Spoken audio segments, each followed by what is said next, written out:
네, 들으신 것처럼 이번 주 한파가 시작되고 눈 예보도 있는데요. 자세한 눈 상황과 날씨 전망 맹소영 기상 칼럼니스트와 함께 알아보겠습니다. 어서 오세요. 네, 안녕하세요. 네, 이번 겨울은 생각보다 좀 덜 춥네라고 생각을 했었는데 날씨가 갑자기 급변했습니다. 어제보다 한 5도에서 10도가량 떨어진 곳들이 대부분이라고요? 맞습니다. 지난 밤이었죠. 9시를 기준으로 한파특보가 발효가 됐는데요. 네. 지금 경기 북부 지역과 강원도 지역 중에서도 남부를 제외한 강원 중북부 산간 내륙 지역을 중심으로 폭넓은 지역에 한파특보가 발효가 됐습니다. 그러니까 한파특보는 다른 특보와는 좀 다르게 추위가 어떤 형태로 왔느냐에 따라서 두 가지의 기준으로 나눠서 발표가 되는데요. 네. 지금 같은 경우에는 어제보다 한 5도에서 10도 정도 지금 한파특보가 내려진 지역을 중심으로 이제 기온이 떨어졌는데 특히 한파특보가 내려진 지역은 어제보다 10도 아래로 떨어졌습니다. 그러니까 보통은 이제 겨울 초입부에 전날 아침보다 10도 아래로 기온이 크게 하강을 했을 때 보통 한파특보가 내려지고 그다음에 영하 12도 이하인 상태가 이틀 이상 지속될 것으로 보일 때 이제 이맘때쯤 내려지는 이제 강추위의 지속성이 유지될 때 내려진 한파특보인데 이번 주 내내 지금 한파특보는 점차 더 많은 구역으로 확대가 되겠고요. 그리고 전국 대부분 지역에 이제 내려질 가능성이 있는데 이렇게 초반부에는 이제 앞서 말씀을 드렸던 이제 초반의 기준, 그러니까 전날보다 얼마나 떨어졌는지에 대한 상대 추이로 내려지긴 하겠지만 이후가 들면서는 이제 강추의 강도에 따라 더 확단된다라는 거를 이제 말씀드리겠습니다. 지금 뭐 기온도 낮습니다. 그런데 이제 바람까지 강하게 불면서 지금 체감 온도를 끌어내리고 있는 상황인데요. 보통 일반적으로 찬바람 초속 1m는 체감 온도를 한 1도에서 많게는 1.5도 정도 내리는데 예. 지금 서울 같은 경우에는 실제 관측되는 기온이 한 영하 5도 정도인데 체감하는 온도는 한 영하 9도니까 실제 우리가 상식적으로 생각하는 바람보다 강도나 차가운 정도가 더 세기 때문에 거의 전국 대부분 지역이 체감하는 추위는 영하권에 머물고 있다라고 보시면 될 것 같습니다. 네, 특히 오는 목요일 모레죠. 올겨울 최강 추위가 찾아올 거란 예보가 나왔는데 이번 강추위는 그럼 언제까지 이어질까요? 거의 토요일 아침까지 계속된다라고 보시면 될 것 같고요. 이번 추위의 절정은 목요일 정도가 될 것으로 보입니다. 서울 같은 경우에는 목요일 날 아침 최저 기온이 영하 12도로 뚝 떨어지지만 체감 온도는 거의 뭐 이번 겨울에는 느끼지 못한 추위일 텐데 영하 20도까지 떨어질 것으로 보이고요. 그렇군요. 보통 우리가 이제 한겨울이라고 하면 국어학적인 정의는 겨울철 내내 이어지는 뭐 추위 정도로 해석이 예. 되지만 기상학적인 정의는 한낮에도 영하권에 머무를 때를 보통은 이제 한겨울이라고 하는데 당장 오늘 같은 경우에는 영상권의 기온을 보이는 곳이 많긴 하겠지만 체감적인 추위는 영하권의 추위가 낮 동안에도 이어질 것으로 보이고 주 후반 추위의 절정에 달하는 뭐 목요일이나 금요일 같은 경우에는 한낮에도 거의 영하 10도 아래로 떨어지는 그런 체감 추위를 맛볼 것으로 보이기 때문에 추위의 절정에 달하는 이제 목요일에는 이제 좀 보온에 각별히 좀 더 신경을 써주셔야 될 것 같고요. 네. 기온이 금요일부터는 오름세로 돌아서기는 하겠지만 급격하게 추워진 날씨의 그런 이제 하강폭보다는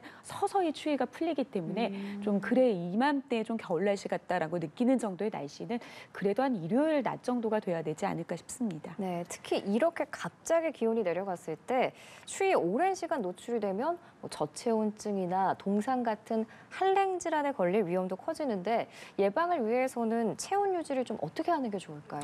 그렇죠. 이제 한파로 인해서는 이제 체온 조절 능력이 많이 떨어지게 됩니다. 특히 이제 연세가 많으신 어르신이나 아니면 어린이 같은 그런 취약계층 같은 경우에는 보온에 각별히 좀 신경을 써 주셔야 되겠는데요. 일단 한랭 질환의 대표적인 저체온증을 좀 예방하기 위해서는 앞서 이제 말씀해 주신 것처럼 보온에 각별히 유의를 하셔야 됩니다.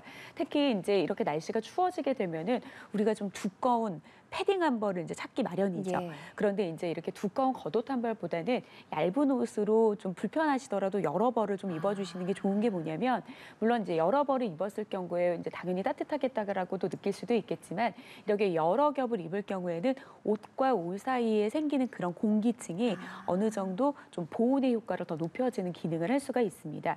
그리고 모자나 목도리, 장갑과 같은 그런 보온 장구들도 각별히 좀 이제 신경을 써 주셔야 되는데 특히 이제 머리와 목은 심장에 가까운 부분에 이제 위치하고 있기 때문에 큰 혈관이 지나고 있어서 신체 부위 중에서 열이 가장 빠르게 손실되는 그런 부분이라고 생각하시면 되겠습니다. 그래서 평상시에도 이제 목이나 머리 부분의 보온을 각별히 좀 주의하셔야 되는데 추위로 인해서 이제 문제가 생길 수 있기 때문에 각별히 좀 이들 지역에 좀 조심을 하셔야 될 것 같고요. 그리고 이제 우리가 두꺼운 겉옷을 찾는 것처럼 동상에 많이 이제 노출이 되는데 양말 같은 경우에도 좀 추위 때문에 두꺼운 양말을 좀 찾으시는 분들이 굉장히 많습니다.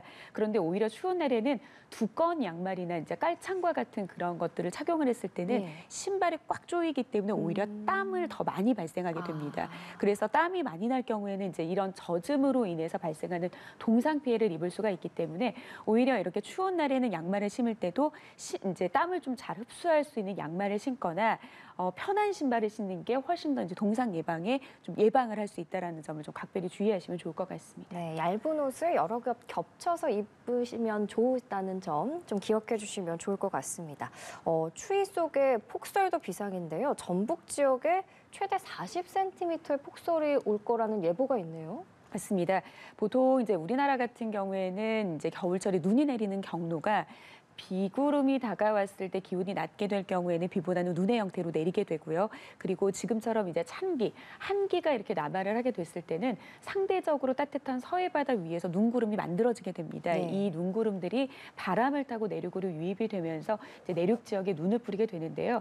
지금 보시고 있는 이제 강수량, 적설을 보면은 지금 이제 전북 지역 같은 경우에는 목요일이죠. 모레까지 최대 40cm 이상의 많은 양의 눈이 좀 누적이 될 것으로 보이는데 지금 저들 지역 같은 경우에는 서해안 지역에 굉장히 근접해 있는 지역들입니다. 아무래도 강한 찬 공기가 바람을 타고 유입이 되면서 호남 지역을 중심으로 많은 양의 눈을 뿌릴 수가 있는데요. 특히 이 바람이 내륙 깊숙이까지 들어오는 서풍 계열의 바람으로 불 경우에는 좀 그 강도는 좀 약하기는 하긴 하겠지만 경남 서부 내륙 지역 그리고 경북 지역까지도 눈발이 날리거나 눈이 내려 쌓일 가능성이 높기 때문에 추위가 완전히 물러나는 이제 목요일과 금요일까지는 계속해서 누적적인 적설 현상이 있기 때문에 쌓여진 눈에 좀 피해 입지 않도록 좀 대비가 필요한 그런 상황입니다. 네, 이렇게 적설량 자체가 많다 보면 뭐 시설물 붕괴라든지 위험에 대한 대비도 필요해 보이고 어떤 점들을 시청자분들께서 주의를 하셔야 될까요? 11월 이제 가을 폭설이죠. 우리가 이제 많은 눈, 40cm 안팎의 눈이라고 하는 것은 11월 말에도 겪기 좀 힘든 그런 상황이기도 하겠지만 우리나라 전반적인 겨울 날씨에서도 쉽게 나타나기 힘든 그런 양이었는데 아마 많은 학습을 하셨을 겁니다. 이렇게 바다를 거쳐서 내리는 눈 같은 경우에는 습기를 많이 머금고 있는 무거운 눈이기 때문에 특히 붕괴 사고가 많이 발생할 수 있습니다. 그러니까 기본적으로 지자체에서 제설 작업을 하긴 하겠지만 이제 무거운 눈을 좀 대비하기 위해서는 상황이 만약에 된다면 내린 눈이 쌓이지 않게 좀 자주 털어줘서 붕괴 사고가 나지 않도록 좀 주의를 하시는 게 좋을 것 같고요. 이미 지금 많은 눈이 내리고 있는 지역 같은 경우에는 약한 구조물 지역에 계신 분들 같은 경우에는 이미 지금 붕괴 사고의 위험성이 굉장히 있기 때문에 안전한 곳으로 이동을 하신 게 오히려 조치를 취하는 것보다 더 나은 그런 행동 요령이 되기도 하겠고요. 그리고 이제 많은 눈이 내려 쌓일 경우도 있기도 하겠지만 눈보다는 비의 형태로 내리는 지역 같은 경우에는 계속해서 기온이 이제 급격하게 낮아지기 때문에 빙판길이 될 가능성이 굉장히 높습니다. 그렇기 때문에 내 집 앞에 좀 쌓인 눈들을 조금 이제 제거를 해주는 제설 작업도 좀 적극적으로 좀 하셔야 될 것 같고요. 보행이나 이제 차량 같은 경우에는 미끄러짐 사고에 좀 주의를 하셔야 될 것 같은데 차량을 운전하시는 분들 같은 경우에는 좀 눈 쌓인 도로가 아니더라도 젖은 도로가 빙판길이 되는 블랙아이스 형태로 나타날 가능성이 높기 때문에 좀 평소보다 두세 배 정도 속도를 좀 늦추고 차간 간격도 좀 적당하게 거리를 두고 가는 상태에서 초속 시속 40km 이하로 좀 속도를 줄이시는 게 좋을 것 같고요. 그리고 보행하시는 분들 같은 경우에도 평소의 걸음보다는 좀 천천한 걸음으로 발바닥이 좀 지면에 전체적으로 좀 닿아서 걷게 된다라고 하면 미끄럼 방지가 될 수 있기도 하겠고요. 보폭을 너무 크게 걸었을 경우에는 미끄러짐 사고를 이제 당했을 경우에 중심을 잡기가 굉장히 힘들 수가 있습니다. 그래서 보폭을 좀 줄인 상태에서 평소보다 좀 느린 걸음으로 지면 전체의 발바닥에 닿을 수 있는 그런 보행을 하신다라고 하면 좀 더 미끄럼 사고에 좀 보호할 수 있는 예방책이 될 수 있겠습니다. 예, 알겠습니다. 눈 피해 없도록 대비 철저히 하셔야겠습니다. 지금까지 맹소영 기상 칼럼니스트와 날씨 알아봤습니다. 고맙습니다.